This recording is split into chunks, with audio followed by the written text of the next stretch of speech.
Telugu Desam party senior నేత యనమల రామకృష్ణుడు రగిలిపోతున్నారు. ఆయన ఎంతగా ఆవేశంతో ఆగ్రహంతో ఉన్నారంటే చివరకు చంద్రబాబు నాయుడుతో కలిసి కూర్చుని ఫోటో తీసుకోవడానికి కూడా ఆయన నిరాకరించేశారు.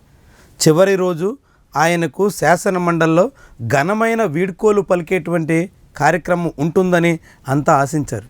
కానీ యనమల రామకృష్ణుడు కూడా మిగిలిన 6 సభ్యులతో కలిసి సాధారణమైనటువంటి ముగింపు పలికేదానికి తగ్గట్టుగా చేసినటువంటి ప్రయత్నాలతో యనమలకి కోపం చిర్రెత్తుకొచ్చినట్టుగా కనిపిస్తుంది.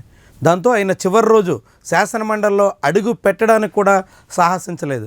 అదే సమయంలో శాసనమండలి సభ్యులందరితో కలిసి సీఎం, డీసీఎం, శాసనమండలి చైర్పర్సన్ తీసుకున్నటువంటి ఫోటో కార్యక్రమానికి కూడా ఆయన డుమ్మా కొట్టేశారు.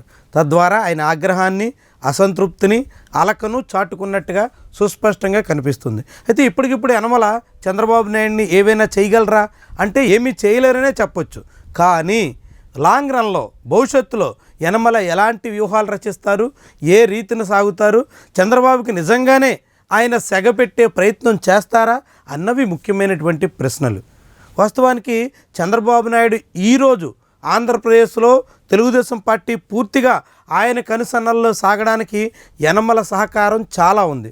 ముఖ్యంగా ఎన్టీ రామారావు నుంచి తెలుగుదేశం పార్టీని కైవసం చేసుకోవడంలో చంద్రబాబుకి సహకరించిన 6 మంది నేతల్లో ముఖ్యమైనటువంటి నాయకుడు యనమల. అందుకు ప్రతిఫలంగానే యనమలకి అనేక రకాల అవకాశాలు దక్కాయి, అనేక ముఖ్యమైనటువంటి బాధ్యతలు కట్టబెట్టారు. యనమల కుటుంబ సభ్యులకు కూడా కీలకమైనటువంటి స్థానాల్లో అవకాశాలు కూడా కల్పించారు. కానీ యనమల వరకు వచ్చేసరికి ముఖ్యంగా చివరి దశలో ఆయనకి మరొక్కసారి శాసనమండలి ఛాన్స్ కొనసాగించాల్సి ఉండగా తెలుగుదేశం పార్టీ నాయకత్వం మాత్రం చెక్ పెట్టేసింది.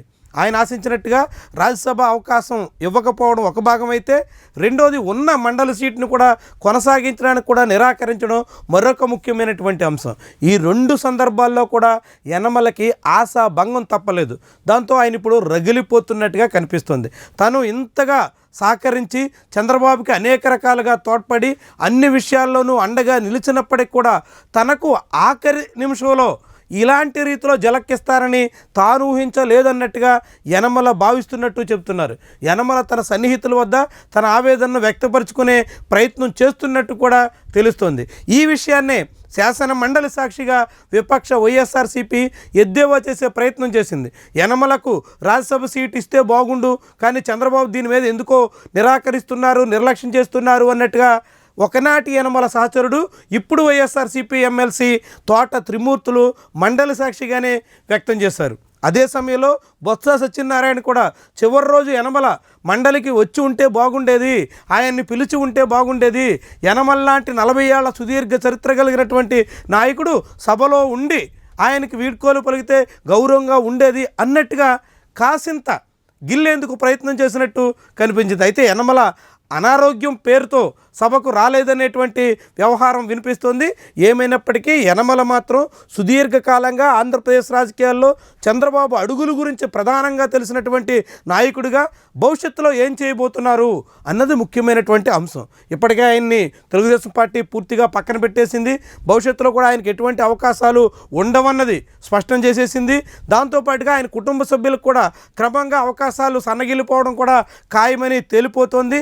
యనమల కారణంగానే ఇన్నాళ్ళుగా ఆయన కుటుంబ సభ్యులకు అవకాశాలు ఇచ్చినటువంటి తెలుగుదేశం పార్టీ భవిష్యత్తులో యనమల కుటుంబీకులకు కూడా చెక్ పెట్టడం అనివార్యంగా కనిపిస్తోంది. ఈ దశలో యనమల ఏం చేస్తారు, ఎలాంటి నిర్ణయం తీసుకుంటారు, యనమల తీసుకోబోయే నిర్ణయాలు చంద్రబాబుకి ఏ మేరకు చిక్కులకి ఆస్కారం ఇస్తుంది, వాటన్నిటిని అధిగమించేందుకు చంద్రబాబు ఏ రీతిలో ముందుకు సాగుతారు, ఇవన్నీ ముఖ్యమైనటువంటి అంశాలు.